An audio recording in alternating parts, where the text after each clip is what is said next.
السلام عليكم ورحمة الله وبركاته. الحقيقة انقطع المقطع اللي هي برحلة الكويت لأن الواتساب لم يستوعب كامل المقطع. المهم وصلنا الرياض، دخلنا من الشرق للغرب مرورا بل يسمى حلة العبيد، وطلعنا على ديراب.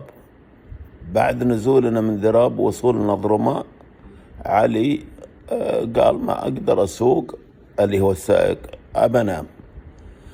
قال عبد الله الصقعبي ورحمهم الله خلاص ناموا.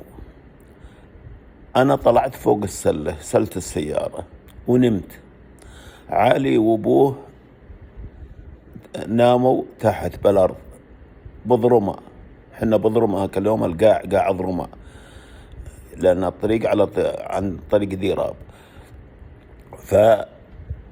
فبحدود 15 دقيقة أبو علي قومنا، يلا قوموا. ما بدانا ننام، مشينا توكلنا على الله ومشينا. أذن الفجر وحنا في مكان كلية المعلمين برس قبل تبنى بالطبع. صلينا الفجر هناك،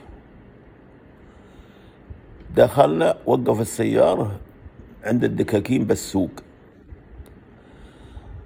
ورحت أنا وعلي الصقعبي اللي هو السائق نمنا لأننا تعبانين من أمس الصبح، وحنا بالسيارة روسنا تهز. وأبو علي الله يغفر له قاعد عند السيارة، لما فتحوا أهل الدكاكين وقام يحرج على الحمل، على الخزانات، وباعهن على طول. يعني ما جت الساعة تقريبا 10 إلا هو بايع بضاعته، وكل شيء مسجله باسم فلان وفلان.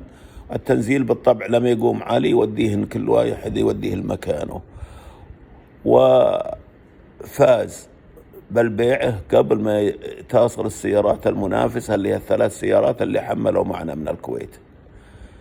لأن لو وصلت السيارات الثلاث هذه لكان نزل سعر البضاعة.